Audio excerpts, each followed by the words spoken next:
Shalom everyone, Shavua Tov, and here we are with Parashat VaYeshev. You can find this parasha in Genesis chapter 37, verse 1. What is it about? They made a musical about it. Joseph and the dream color coat. This is the story of Joseph. He is becoming right now the star of our parasha. So, what is this? What do we have here? First of all, we have the simple story. If you read the parasha, whatever is known for thousands of years, and Jacob, VaYeshev Yaakov, and Jacob settles Be'eretz Megurei Aviv, in the land of the dwellings of his father. Be'eretz Canaan, in the land of Canaan. And then, verse 2, Ele toldot Yaakov Yosef. These are the generations or the offsprings of Jacob. Joseph ben 17 shana. Joseph is 17 years old. It's like the same sentence. Doesn't make sense. So why is its connection between Yaakov and Yosef? We will see. So Joseph was 17 years old, and then it starts when the scene is starting when he's 17 years old. He was a shepherd like his brothers, with his siblings, and somehow the scene starts that he's not getting along with his siblings. 1. 2. His father loves him the most. He didn't learn from his father that's a recipe for disasters. And then his brothers it literally says they hate him. Vayisneu oto. Verse 4. Lo yachlu dabro leshalom. They couldn't even say shalom to him. And then vayachalom Yosef chalom vayaged le'echav. And Joseph has a dream, and he tells his brothers. Now, he doesn't know what it says in the Zohar. Why? He lived in a family that was so holy. What does it say in the Zohar? When you have a dream, you never tell it to people who don't like you. Number 1. Number 2, you never tell it to people that do not know how to interpret dreams. So, he does something terrible. He tells the dreams to his brothers. And what do? The Zohar says because they couldn't stand him, and in his dreams he saw glory, he saw kingship, he saw government. They say, what about, what happened to you? Are you going to be a king? No way. Are you going to be a governor? No way. And they hated him even more. Of course, that leads us to the story that when Joseph is being sent to the brothers to see how they are, he's sent on a mission to kind of monitor, control, bring a report on his brothers. He's home with his father, studying, learning, having fun, getting breakfast to bed, and they are outside in the wilderness with the sheep, and he's being sent to see how are they, what they're doing. Did they lose any sheep on the way?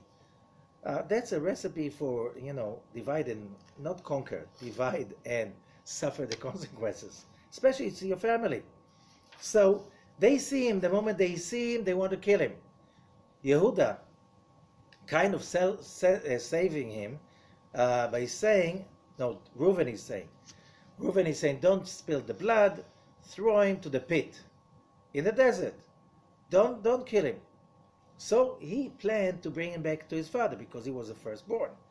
So when Joseph is getting closer, they strip him of his dream color coat, they stain it with goat blood, and they throw him into the pit that was empty. Why it was empty? No water, but there were scorpions and snakes. That's what most people who study this parasha, they know about. But then the story gets complicated. They sit to eat, and then they see Ishmaelites coming, a caravan of Ishmaelites on the way to Egypt. And they were carrying spices and perfumes. So Yehuda says to his brothers, why should we kill our brother? Go, let's sell him to the Ishmaelites. They take him out from the well, from the pit, they sell him, and he's gone to Egypt to be sold as a slave. Okay, what a story. If you read the simple story, this is terrible story of a dysfunctional family, right? Or if you want to read deeper than that, you have to understand that the answers are in the Zohar. Now, the first thing is, I'll continue with the story. Before Joseph goes to Egypt, he's being sold in the market to Potiphar, one of the strongest people in Egypt, one of the richest and the strongest politically. Potiphar, it says something very powerful about Joseph, and we'll come to it. As Potiphar is there, seeing his new Hebrew slave, and remember the Egyptians were very, very racist. Whoever was not Egyptian was considered to be a lowlife, like even an animal. Okay, so VaYeshev Urad Mitzrayma, chapter 39, verse 1. Vayikneu Potiphar Sis Paro. Potiphar was one of the closest people to Pharaoh, and he is Egyptian. VaYeshev et Yosef, and the Creator is with Joseph. I'm reading chapter 39, verse 2. Vayi ish matzliach, and he was a successful person, a slave. Vayi bebet adonav mitzri, vayar adonav, verse 3, and his master sees ki Hashem ito, that God is with him. Vechol asher hu oseh Hashem matzliach be'ado. Whatever he is doing, the Creator makes it successful. Listen carefully. Whatever he's doing, the Creator makes it successful. Who sees that? His master Potiphar. Vayimtza Yosef chen benav. Of course, you have somebody who's a slave of yours, and you see whatever he's touching becoming magically successful and great and powerful. You give him more and more responsibilities. Isn't that what a boss does? Right? I'm not talking about the ones that they see that their servant or employee is successful, they get jealous. That was not the case. And then they step on them and abuse them and so because they can't stand somebody jealous. This guy was honest. He saw that Joseph is successful. He saw that it's not Joseph. He saw that it is the act of God. So, Vayafkideh al beito, he puts him over his home. Vekol asher Yonatan beyado, whatever he has, he gave to Joseph to monitor. Vayimaz ifkid oto bebeito, and since he made him responsible, or the commander of his household, Val kol asher lo, and whatever possession he has, Vayivarech Hashem et Beit HaMitzri biglal Yosef, and then the Creator blessed the house of the Egyptians because of Joseph. Vayibirkat Hashem bechol asher yesh lo, and the blessing of the Creator was in everything he had, babait uvasadeh, in the household and in the field. Vayazov, verse 6, the very important words. Vayazov kol asher yesh asher lo biyad Yosef, and he left whatever he had in the hands of Joseph. V'lo yadai tomuma, he did not want to know anything. You know why? If you give an advice for Joseph to do something in the stock market, and you gain maybe 10% because of that advice, but you know that when Joseph does it with God, he gets 100%, you don't want to say anything. It's a loss. Whatever I'm going to say, it's going to be a loss. Ki malechem asher uchel veYosef, and then it's like he left everything he had for Joseph to manage. And then it says, VaYosef yifei toar v'yifei mareh. You know, if you send this guy to the main stock market and to the all the other government offices and to sit in all the board of with all the boards and director, with all the directors of all the companies you are part of because you are, so close to Pharaoh, you don't send him over with the old clothes. You give him, to dress. He's your representative. So then everybody started to see that Joseph was so beautiful. Not handsome, beautiful. He was one of the 7 most beautiful men ever that walked on earth. Okay, so then the wife of Potiphar started to realize You know what a handsome, nice man, beautiful man is hanging in my household. And she was starting to try to get him into her bed. Okay, Egypt was not a place that modesty was its thing. Okay, and she also remember she owned him, which means she was the boss. There were no rights at that time for slaves.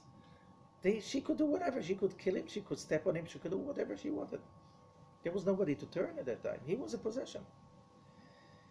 He refused. That was very dangerous to refuse to somebody like this. She was very passionate about him. And he says to her, like, how could I do that to my master? What do you mean your master? He bought you. He paid for you. No, she was also very beautiful and very seductive, but he said no. Finally, when he was trying to get away from her, one day she made it like this, if nobody was home. She pulled him to her bed, and he ran away with nothing. She was really offended. She screams rape. And if you think that that was invented in our generation, no, that's 4,000 years old. She was rejected, and she wanted revenge. I'm not saying everyone, but that's this case that the Torah is covering. And she has his clothes as a proof because he ran away naked. Okay? His masters put him into jail. Wow. At that time, you could kill someone for that. Put him into jail. And he was in jail for 12 years. Okay? 12 whole years. I'm sorry, 10 years till the next story. Okay, in jail, he meets two celebrities, the wine steward and the baker of Pharaoh. These are people the closest to Pharaoh, because if this is the person who pours the wine for Pharaoh, this is the one that feeds him, they're very close to him, and they're very powerful advisors of Pharaoh. He counts on them. They are not going to kill him or to poison him. So, in the end of the parasha, they're in jail. Pharaoh had a whim. He didn't like them, threw them to jail. One day they wake up, they're miserable, they look sour. Joseph is right now the master of the jail. Right? He took responsibility for everything in the jail. So the master of the jail said, I have this guy doing it for nothing. I get a salary. He's doing everything. I'll drink coffee with my friends and he will run the business. Joseph sees these two guys in the morning. They're sour. What happened to you? So sensitive. If you were so sensitive to your brothers, the story maybe go a different way. But now he learned.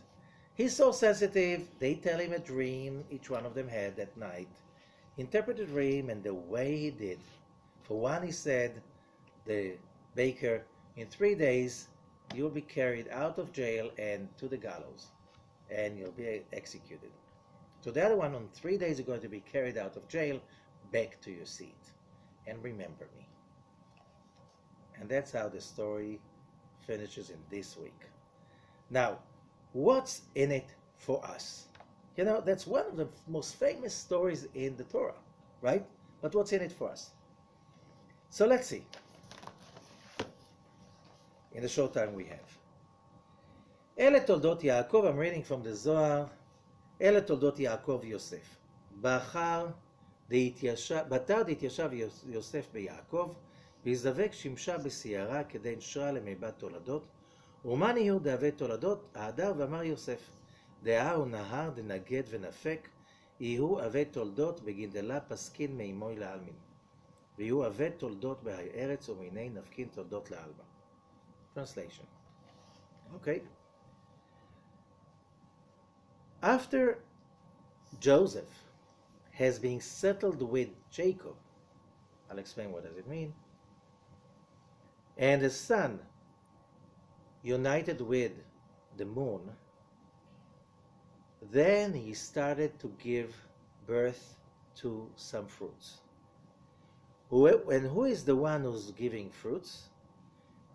He says Joseph, because when we speak in Genesis chapter 1, no, second chapter 2, there was a river coming out of Eden, and it split into 4 heads.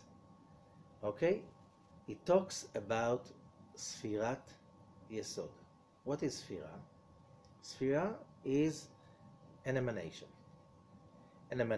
within a limitation. The 10 Sefirot. And the Sefirot are basically the structure of the universe beyond our 5 senses. First of all, it's structured of Sefirot, and these spheres of power, energy, light, each one of them is kind of an illumination within a limitation. It's kind of a shield on one hand, a screen on another hand, and it gives us our livelihood, our energy, life force. And what are these sefirot about? So we have the head, the upper three, Keter, Chochmah, and Bina. This is where the power is coming from. That's the Godhead. That's where we receive a life force every day, every moment, every second. The moment that stops, we're done. We're gone. It's like you watch a TV movie, somebody takes the plug out, there's no movie anymore. But I saw it for an hour. No electricity, no flow, no glow. That's it. Same thing with Sfirat, with the upper three. This is a power source. The question is, what is the plug? The plug is Sfirat Yesod. The ability to bring all of that energy to this physical world, that's called Sfirat Yesod. It's the place where the physical, elusive world touches and kisses with the upper world. Now, remember, just to remind everyone, when we spoke in the last few weeks about Abraham, Isaac, and Jacob, Abraham and Sarah, Isaac and Rivka, Jacob and Rachel and Leah, we spoke about prototypes of human, spiritual, true behavior. We're not talking about history, we're talking about prototypes. It's like basic programming that a human needs to have in order to function. So we learn about Abraham and Sarah, and that's about learning to have grace, sharing, unconditional love. And then towards the end, Abraham also has to learn what is tough love. That love is not always saying yes, love is also sometimes saying no. Okay? That's about chesed, that's about that part in our personality that if it's not developed, our ability to tap into success, into fulfillment, into life, into experiencing life is very, very limited. A person has to invest a lot of his life into developing real, true chesed, loving, kindness, generosity. Okay, this is chesed, this is the right side. Okay, so that's Abraham and Sarah. After learning that, why do you have to learn it every year? So we said many times. The New Year has started, the Jewish New Year, the Cosmic New Year, has started when? On Tishrei. Then the Creator is giving all of us a special free treatment overall, disassembling our souls and recomposing them so we can be back on track. Okay, now, hopefully, we really change during the last year, so you have to reenact the rules, you have to relearn what does it mean chesed, because hopefully we're a little bit different this year than last year. So when you relearn it, something changes. And that's why it says, you know, what is the most important part in a person's life is studying Torah. But it doesn't say study Torah. It says esek b'Torah. What is esek? The word esek means, literally, you ask every Israeli who speaks fluent Hebrew, what is esek? It was a business. Esek means business. What? Turning the Torah into business? No, God forbid, this is sacrilegious. No. When you make the Torah your business, which means, you know, somebody has a business. Let's say he has business in the shmata business. Wherever he goes, he sees shmatas. He sees people wearing, says, oh, this is now the new trend. Where he watches a movie, his wife sees one thing, he sees what they dress up, right? He walks down the street, his friends see all kinds of stuff, he sees garments, gets ideas, colors, whatever, materials. That's his head, that's called esek. You're busy busy, occupied with that. If you want really to study Torah, Torah is not something you study like, oh, I study some algebra, I study some math, I studied some chemistry, I studied some Greek philosophy. Oh, this is so exciting. There's nothing to do with your everyday life. Torah, studying Torah is a business. What does it mean? You are the business. It has to occupy your mind because every detail must have a manifestation in everything you do, you think, you feel. Otherwise, what do you study it for? That's why it's called the business of Torah, because it is like a business. It is your career. And what is your career? To become that person that the Creator created you to become. How do I know who's that person? Oh, that's not so easy, because when you're born, you don't come out with a note with a job description, right? So, tough. We're going to talk about it, don't worry. So he says, so Abraham was Chesed, Abraham and Sarah. Isaac and Rivka, this is Gvura, judgment. And judgment means to be able to stand for yourself. Judgment means energy, excitement, creativity. This judgment means to be able to desire whatever you need without being afraid that something wrong about me desiring. You know, a lot of people are afraid. They think, no, I'm not entitled for anything. That's a problem. Why? We'll see. After that, we have Tiferet, Jacob. This is the ability, as we said before in the previous weeks, to join together the Chesed and the Gvura, the giving and the receiving, into a third force, which is a desire to receive for the sake of sharing. At that moment, every receiving is considered to be sharing, because you receive not because you want it for yourself and you care about no one. You receive it because you want to enlarge and expand your ability to share and to love. So receiving becomes sharing, and the sharing becomes receiving. It's like you can't tell the difference. That's Jacob. Still, all of these, they are called in the Jewish mysticism, Kabbalah, the upper triangle. You know, you have this, what is called the Star of David. That's not a natural symbol. It's a metaphysical equation. The upper triangle is about, you have to have your thoughts, your consciousness aligned in a spiritual manner. That's called the three-column system. Right, left, and center. Chesed, loving kindness. Gvura, judgment. Tiferet, central column, synthesis. Balance. However, that is worth nothing if you cannot manifest it in your physical life. And that's why if you look at the triangle, Abraham, Isaac, and Jacob, just under Jacob, you have Joseph. And that's why it says, these are the generations of Jacob, Joseph. Joseph is just one step lower. That's a lower triangle, the central column. The one who knows how to be the chariot, the prototype of uniting together the heaven and the earth. On one hand, being able to create a beautiful product. On the other hand, people will feel the divine in that product, in that creation, in that production. That is the energy of Joseph. And that's why his name is Joseph, because the name Yosef means to add and to assemble, le'esof. This is the sphira, this is the frequency that has the ability to assemble all the forces from the above and bring it down to this physical, mundane, limited world. And that's what we just read. When Yosef has been established with Jacob, the connection is being established, then it's the union between the sun, the upper world, the heaven, and the moon, the lower world, the earth. Or the giver, the creator, and the recipient, humanity. And why is this the moon the symbol for humanity?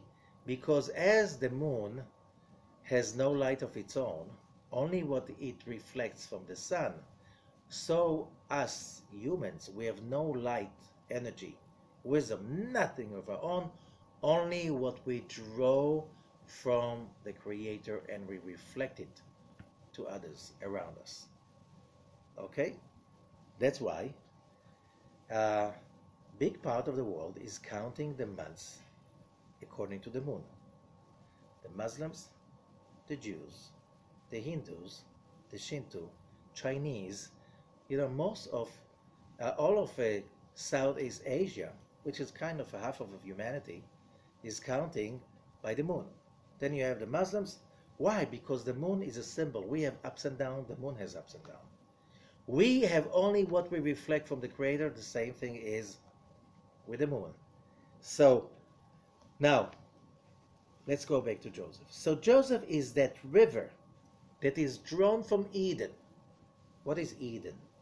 The world of bliss. Okay? Which is Yesod, Sfirat Yesod. This is the Sphira that draws all of it and assembles all of it from above to bring it down. Who are Toladot, and only that level has fruits. We learned before what the Zohar was teaching us. How can I tell the difference between the pure system and the impure system? Holiness and metaphysical dirt. How do we know? Very simple. Holiness has fruits. Dirt, negativity, doesn't have fruits. Example. You wanted to spend the night in a nice place. Okay, you want to have fun. You go, you drink, you have fun, you drive. Wow, it was wild. Right? You felt high. And what was left of it? The headache in the morning after. Right? And the feeling that, I just wasted, even you say, I was wasted. Yeah, you wasted your time, you wasted your energy, you wasted another opportunity to become better, because you didn't become better being high, being wasted. Okay? So, but if you spend time doing something of holiness, of spirituality, I'm not saying just learning, meditating. No, you did something with people for the benefit of somebody else. You gave, you know what? You made a lot of money really helping, through your profession, helping someone to have a better life. And you really did it out of care, not out of wanting to make money. What's left will stay with you forever. The experience, the fulfillment, the richness of like, wow, I made a difference. I really became better.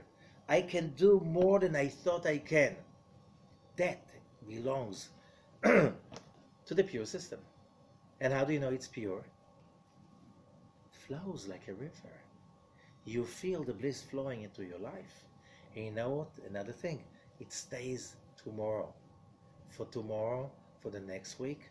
And more than that, it sustains you to have more self-esteem, to have more guts, to try again, to grow, to enlarge, expand yourself. That is called Sfirat Yesod. Joseph is the chariot, the prototype for that. But look at his life. Was he born with good luck? Yes, he was born to Jacob. Jacob was already turning very rich. He was born as grandson of Isaac and Rivka, great-grandson of Abraham and Sarah. He was born for greatness. His father brought his soul for greatness. But you know what? Many times you see parents who are really successful. They really got it. They really made it. With their 10 fingers. They really worked hard and they created their life. You know what's the problem? The kids. They were born into it. How would they enjoy all of this bliss if they didn't work for it? That's called bread of shame. And that's why you can't force somebody to be happy or to feel successful. They have to get it by themselves, and that's what happens to Joseph.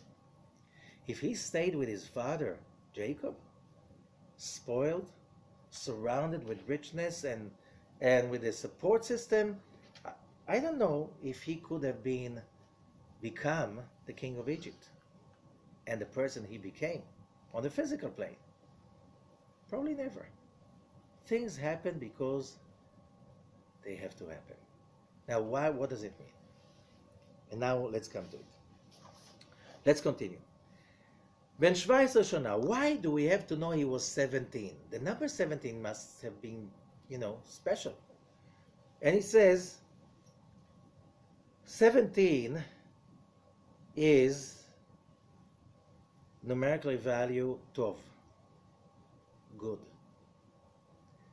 Let's go back to the beginning. The beginning, the whole beginning. In the beginning, God created the heaven and the earth. And then it says, and God said, let there be light. And God saw that the light was good. Tov.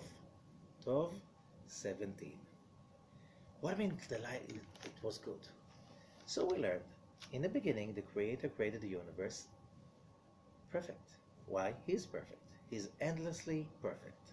Perfectly endless. Okay, whatever you say. We have no idea how. Because endless and our brain, that two things don't go together, right? Our brain is finite. But we know that the mitchunat atov leitiv, whatever is good, also spreads out. And because of that, the Creator had to create us, because whatever is good has to share it. You know what happens when we're happy? We need to share it. Okay? So that good had to be shared, and we were created as beings of receiving. Why? Because if I'm not designed to receive, how can I enjoy that good? No way. I have to be designed for that. The problem is we were designed also to be perfect the same way whoever created us is perfect. And be a creator, being perfect, means we don't need favors and we love to create it on our own. Okay? So, if you try to force happiness and success on someone, you probably paid the price already, right? Because you cannot do that. You cannot force it on someone. They have to do it themselves. And that's why the Creator had to mess this universe on 6 days, it's not 6 calendar days, in order to bring us to a place it is not so perfect, it's almost perfect. Almost perfect. We are here, as we learned many times, not to be perfect, we're here to perfect. Being perfect, we've been already. Perfecting, that we never did before. Every day, every moment, we have opportunities to perfect. Last week's Parsha, the end of the Parsha of VaYishlach, we read about the 7 of the kings of Edom. Why do we care about the kings of Edom, with their names and so on? And what does it say about them? And he reigned and he died. We know he died. Nobody's still alive since that time. Why do you have to say that? And the Zohar explained the 7 kings of Edom that died. It's explaining us about those Sephirot that were being created in the beginning. Those vessels, and they could not hold the light of the Creator. So each one was created, rose, and collapsed, reigned, and died. And that's called the breaking of the vessels. As the vessels broke one after another, the breaking of the vessel, the shattering of the vessels, created a new universe, a universe in which the pure system and the impure system are shattered into each other. And that leaves us humans the job to sift through the rubbles and find among the rubbles, to find what's good and to stay away from what's bad. So that's what we do all our lives. Day and night, we're just looking for stuff, putting it together, pulling it out, and creating perfection out of imperfection, creating order out of chaos, finding things that you can put together with perfection and make it bloom, rise, and be successful, and cleaning away stuff that is not useful. That's our calling. And that's how, when we do that, we feel great. It's not that we create new things, we just put them back in order after they were broken. So, now, what is success? Success is when we have the ability to assemble everything and to make it shine. You know, sometimes, there are kids, they love to take apart all kinds of computers and all kinds of electric machines. The problem is to put it together. And the problem is, the bigger problem, to put it together so it works again. Right? Not everyone knows how to make it work again. But when you put it together, it works again. A thrill. It's amazing. Some people, you have people are like, they treat you, okay? You come to them, you're falling apart, they put it together, you come out, you're ready back to life, okay? That's a great feeling. That even a plumber comes to your home is totally dysfunctional. Why? If there's no water running properly, you can't live there. You have to move out, right? You have a $10 million home, but if there's no plumbing system working, you can't live there. It's worth nothing. Okay, so what do? You move to the hotel. You rent another apartment till they fix it. The plumber comes in and he fixes it. Wow! Now you make a $10 million home worth nothing, worth again 10 million. What a feeling! What an amazing feeling! Okay, this is what we're talking about. Now, that's a job as a human being. And that makes you feel that you created something, perfection out of imperfection. So thank God that things break, because then people come and fix it and feel great about themselves. And then also they make a living. And how do people make a living? Most people make a living by perfecting stuff for people who don't know how to do it themselves. They know how to do it for something else in another area. Right? That's how you make a living. So, Joseph symbolized that good of the creation can manifest in this physical world. Now, and that's called toladot. Ele toldot. Toladot means there is a continuity that fruits. You work hard and you see the result. It works. It functions. You can move on. You don't have to go, sometimes you fix something, in an hour it doesn't work again. Right?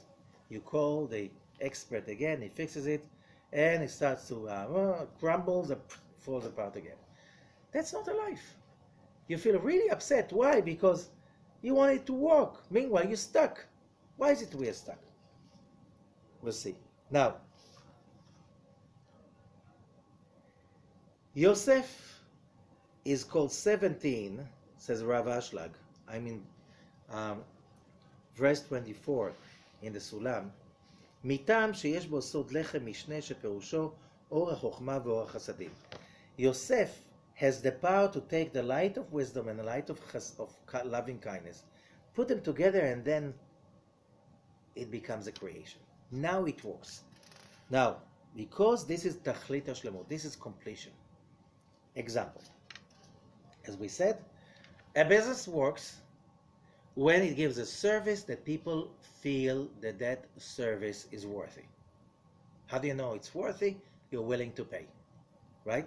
So, what if you give service that is worthwhile $100, let's say, but you take only $2, okay? However, in giving the service of $100, it costs you, the overhead, $20. What happens? Every time you give service, you are minus 18, correct?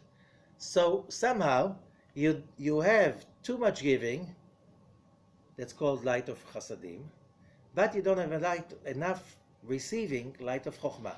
What happened? You feel deprived. Sooner or later, you're out of business, right? So what do? Yosef is the ability to know how to put it together. That it that it is united above and below, chesed and gvura. Giving and receiving, you have a circuitry up and down, right and left. Okay? Now, this is tachlit Hashem, this is the completion. This is what really the goal is. Now, what does it mean?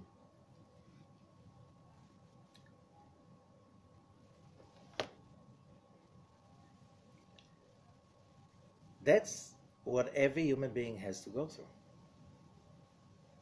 Every human being, because every human being was created by the Creator to achieve that level. What if I didn't achieve that level? And I'm not satisfied. And I'm not feeling that I've done it. Okay? So you'll do it.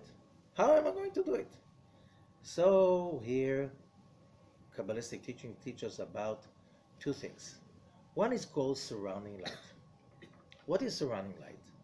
When the Creator created us, each one of us, He created us with the vessel, the desire to receive, the potential, and He created us with, of course, the light that this vessel, ours, has to reveal in this physical world. What if I did not reveal that light? What if I just revealed 10% of that light? The rest of the light that is not within me, it's not internal because I didn't reveal it yet. I don't have ownership over it yet. The rest of that light is putting pressure on me to reveal itself. So can you imagine? I revealed only 10%, so I have 90% trying to get in. What if you have this vessel? That's how much you want to receive consciously, but really there's a light this size wanting to come to this place. What happens? The result is called pressure. Pressure. What do you mean pressure? Pressure is everything around you that makes you feel in this ease, this content. Something is bothering you, something is missing. Why? Pressure. How do you know something is missing? You don't even know what. Oh, you didn't find it yet. Why didn't you find it yet? Oh, you want everything for free? You have to go on a journey to find it. And that's why human beings are called in the Talmud holchim, walking, moving. Angels are called omdim, standing. Angels come to this world being created to make a function. Human beings are here to transform and to change step by step every day. Okay? How do you do it? Why do you have to do it? There's still, every time you try to settle down, here Jacob's try to settle down. And the Creator will ask you, is that all what you want?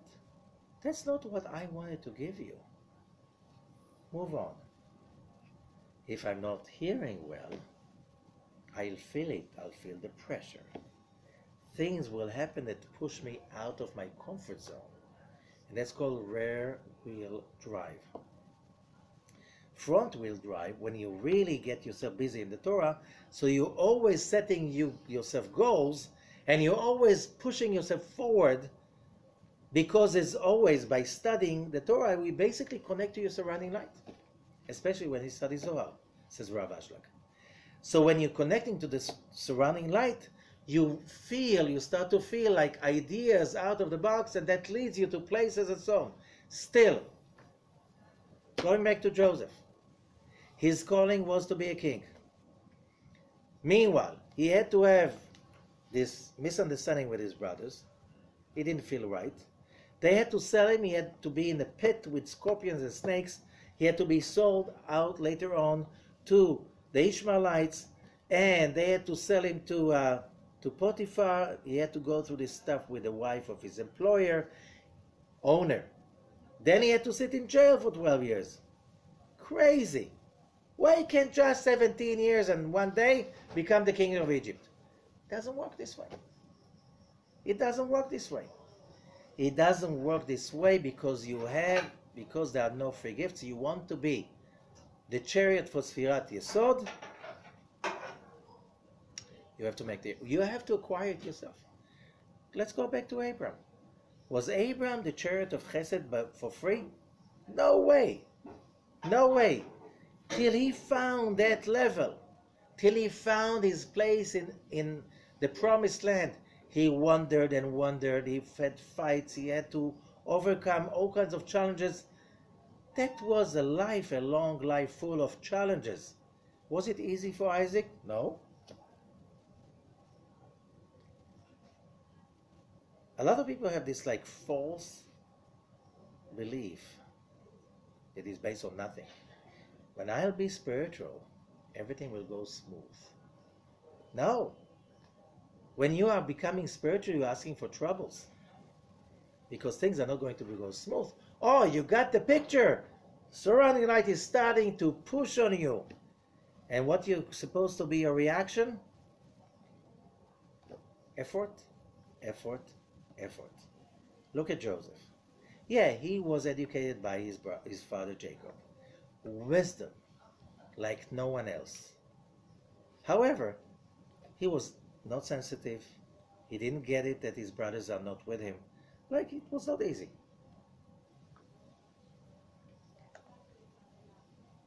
Finds himself in a pit with scorpions and snakes. Why all of this stuff? Because every place we go, we are placed over there for a reason. What is the reason? To learn, to listen, to acquire knowledge, to expand our perception. So we expand our vessel and we can get more of our surrounding light into internal light. It doesn't come in for free. We have to respond positively to the pressure. And that's why the Zohar continues. Verse 25. Rabbi Chia patach ואמר, לכן אנשי לבב שמעו לי. חלילה לאל מרשע ושדי מעוול. This is from Job 34.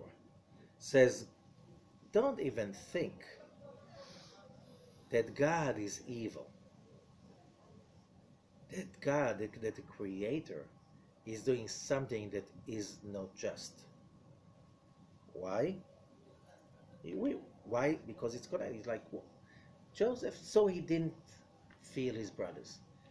To be cut off his beloved father, his family, to find himself in a pit full of scorpions and snake, to be sold as a slave. We just said that being a slave is like you're not humane even because you have no freedom. The Torah says, "Gonev ishu mecharo mot yumat." Stealing a person and making him a slave is death sentence. Why? Because the other person is like not living anymore.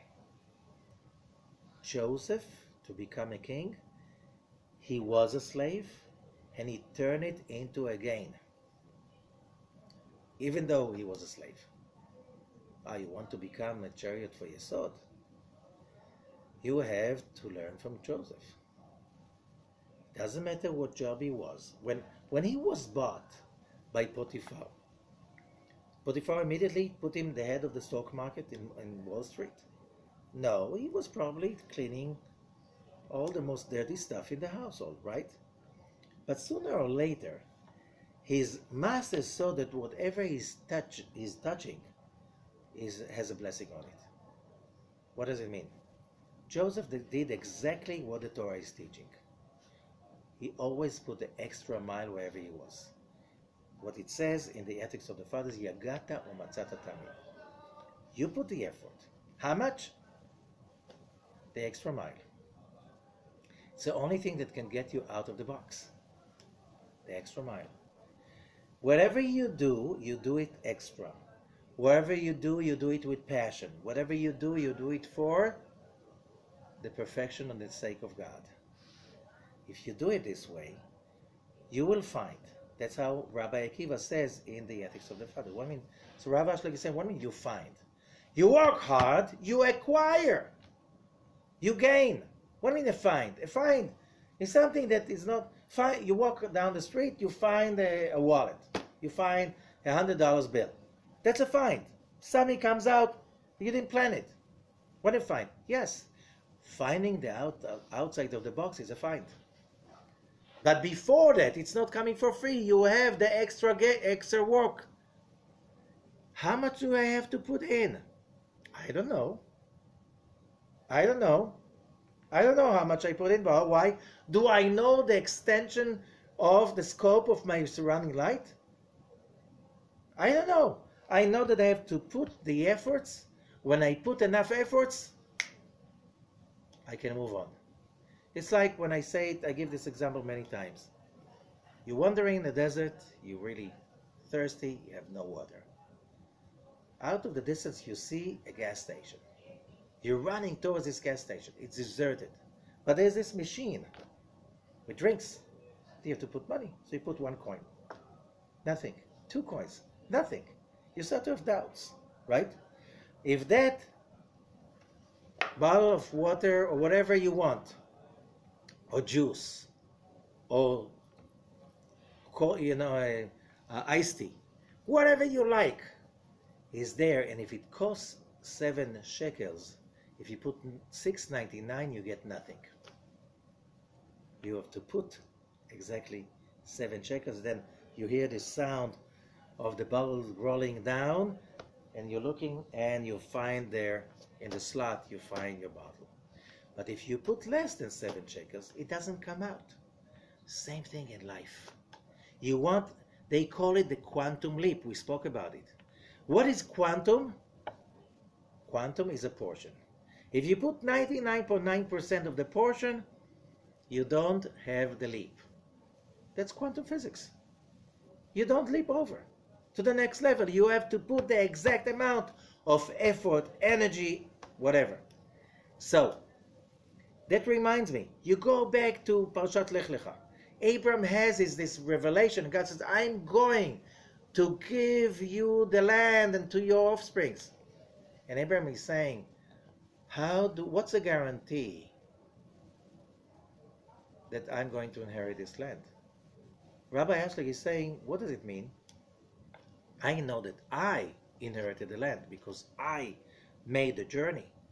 I made the effort. I got myself out of Ur, of my belief system, of my career, of my whatever I had there. I got it out of it. I got out of it and I wandered thousands of kilometers, of miles. And finally I found my place. So I know I deserve it. How do I know my offsprings are going to deserve it? They were born into it. So God's answer is, you should know your offsprings are going to be foreigners in a foreign country for 400 years. They're going to be slaves. They're going to be tortured. Now, after that, Abraham says, okay, no. They are going to pay the price. And therefore, they're going to be able to appreciate the gain. Same thing over here. You want to be the king of Egypt, the strongest person in the world of that time? Do you want to be, and more than that, you want to be forever the chariot for Sfirat Yesod? Do you think it's going to be for nothing? So he finds himself, and he gets, he learned it from his father probably. What do you think? He didn't learn that stuff from his father? He did. But you know what? You learn, and you have to be outside, you have to go to internship in order to know how you learn it wrong. And that's his internship, away from your father. You don't do internship with your father. You have to get out with foreigners, people who don't have any sentiments to you. Why? Only then, when you gain, it's real and it's honest. Surrounding light. The surrounding light of a king means a lot. It means that you have to really work hard. And what Joseph is doing, and that's what the Zohar said we have to learn. You have a dream. Don't tell it to people who don't understand it, and don't tell it to people that don't love you. You have to wake up every morning with that dream. You should never forget the dream. And you have to behave always. In that scope you are at that moment. Whatever you can do to the best in order to get your dream come true. So when he's a slave in the house of Potiphar, what Joseph is doing, is he sitting there and crying for what happened to him? Poor me, he's a victim? No. Saying, okay, I have to be the janitor in Potiphar's home, I'll be the best. He's creative, he's innovative. In no time, he does stuff that others, slaves, They never finish it. Why? When they're afraid they're going to finish it, they're going to get another job, another task. They never finish it. Potiphar gives him another job, another task. He does it like outstandingly. Why? That is the secret of being a professional. What do I mean a professional? You do it out of the box to serve the other person unconditionally. And because of that, you will find God in what you do. You'll get the help because you want so much to help somebody else. That becomes desire to receive for the sake of sharing. So you get bigger challenges, you get better abilities to solve these challenges. Then you have big, even greater challenges, you get better ability. Why? Because you care. Because you're not afraid going the extra mile. The result? Potiphar gives him another task, and another task, and a bigger task, and finally, as we said, Potiphar says, you know what? You'll monitor everything, because whatever I touch is not going to be so blissful as what you judge. And he's still a slave. It's nothing of his own. But remember, that's his internship. That's when he learns how the Egyptian economy ticks. When he comes in front of Pharaoh, years later, he's ready. So when the Creator sends you into a place, says the Zohar, don't ever think that God punishes you or does anything evil to you. Never, ever. Wherever God sends you, whatever the Creator sends you, whatever your destiny sends you, this is what you need in order to enlarge your vessel so the surrounding light can come in and fill you up. If you're going to continue complaining, being a victim, you never learn the message. You'll have to return to this place all over again and again. Being a victim is not an option. Being sorry is not an option. Being miserable is not an option. Failure is not an option. You're never in the wrong place. You're always in the right place. You could be in the wrong place mentally. That has a cure. What's the cure? Putting the effort. Yagata umatzata tamin. Put the effort, the light will provide the rest. So, come and see. Kasher bara kadosh baruch hu et haolam, but the Creator created the universe. Asar to aldin, the world is standing on judgment. What do I mean judgment? You don't get what you don't deserve. V'umitkayem aldin, and established on judgment. V'chol maaseh haolam mitkayem al judgment. There are rules to everything. As I said, yeah, but I tried hard and I put $6.99. You know, you're really nice, but you have to put 7. No 7, you'll die. You have to put that extra 1 penny. Okay? מלבד שבכדי לקיים העולם שלא יאבד, הקדוש ברוך הוא פורס עליו רחמים. However, so the world does not fall apart. There's also rachamim. You're never being judged, one-on-one. You always have some extra help. It's not so clear-cut. והרחמים האלו מעכבים את הדין שלא יחלה את העולם, and those mercies, you know what it means? We usually deserve much more punishment than we usually need to work harder to get what we need. We always have help. And you know what's the problem? We get the help and then we complain why the help was not bigger than what we got. Okay. והעולם מתנהג ברחמים מתקיים על ידו. ואם תאמר שהקדוש ברוך הוא עושה דין באדם בלי משפט, and if you're going to see that God is judging people without any real justice, it's not fair, it's not fair. הרי למדנו שהדין שורה על האדם והוא צדיק, ומשום אהבת הקדוש ברוך הוא אליו, and you have to remember that God loves you more than you can even love yourself, more than your mother. You know, some people, their mother loves them crazily. Do you know, your mother, your biological mother, is your mother for that ground only. God is your mother and your father always. Was, is, and will be. Who loves you more? Who cares for you more? If you receive that and you understand that whatever happens to you is because of God's love, you just get on your feet and you try all over again. So, because of God's love, כמו שלמדנו, כאשר הקדוש ברוך הוא מרחם על האדם באהבה, when God has mercy for the person with love, in order to get the person closer, לקרבהו אליו, משבר הגוף בשביל להשליט את הנשמה. He breaks the body so the soul can be in control. Look at Joseph. If he stayed comfortable home with his father, he wouldn't get to that place.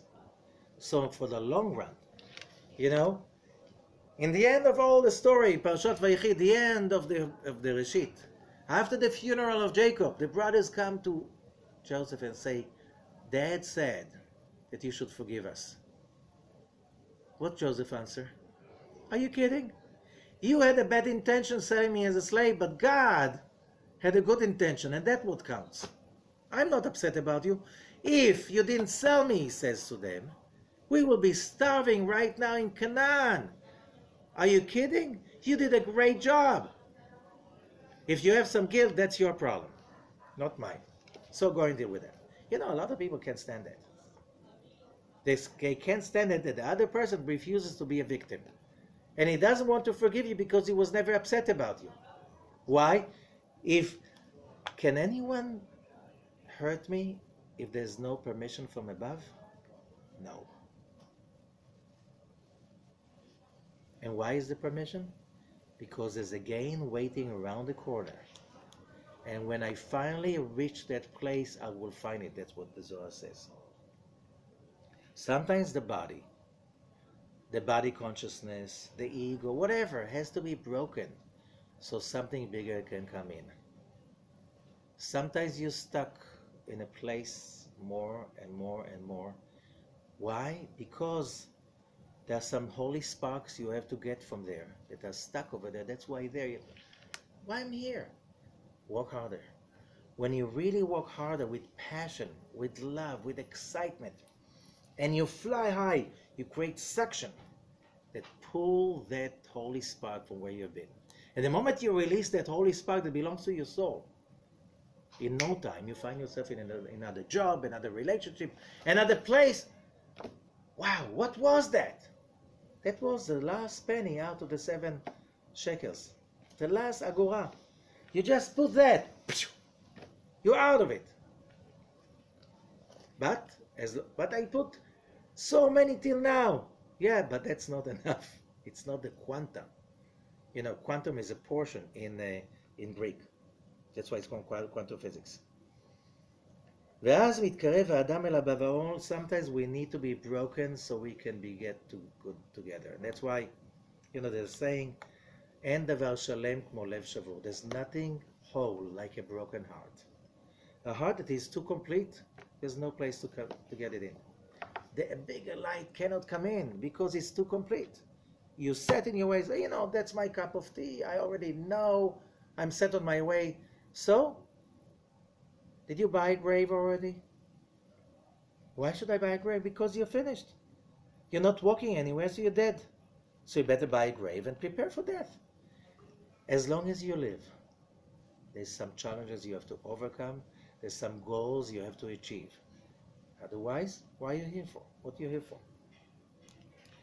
וצריך האדם גוף חלש ונפש חזקה, and the human being needs a weak body and a strong soul. שתתגבר בגבורה, so that soul can overcome. That's called גבורה, to be a hero, גיבור, to overcome the challenges. Then you become the lover of the Creator. And as we say, as the friends say, כמו שאומרים בחברים, שהקדוש ברוך הוא נותן צער אל הצדיק בעולם הזה בשביל לזכותו לעולם הבא.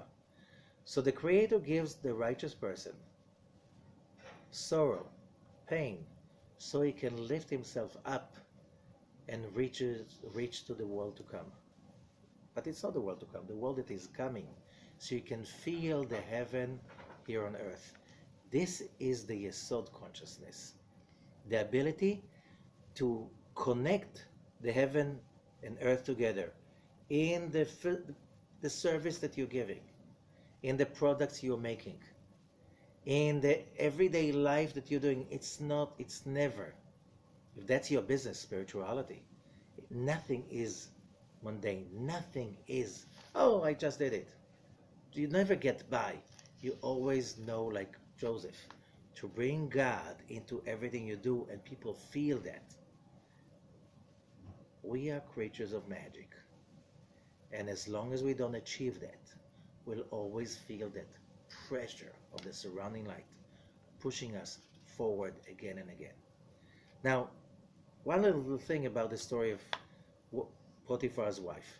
It said she was also one of the most beautiful women ever. Why does Joseph have to get that? If you want to be a tzaddik, Sfirat Yesod is responsible for two things: business, money, and sex. It's the same pipe. Why? Both of them are powerful. Both of them can reveal a huge amount of light in the universe. Both of them can become the biggest curse ever. Why? Both of them are bringing power, energy from the upper realms to this physical realm, and both of them is about fruits, bringing fruits to this world. So in both of them you need huge amount of discipline, huge amount of training and skill to make it fruitful, spiritual, complete, and long-lasting. This is Joseph. And that's why he had to go through that test. Because life is always about tests. It's about not jumping in to the easy and fast and temporary, but to go to the harder, to aim high and to build the vessel so whatever you gain stays for a long time. And that is a big secret of success in this parasha. Thank you so much, and a lot of success.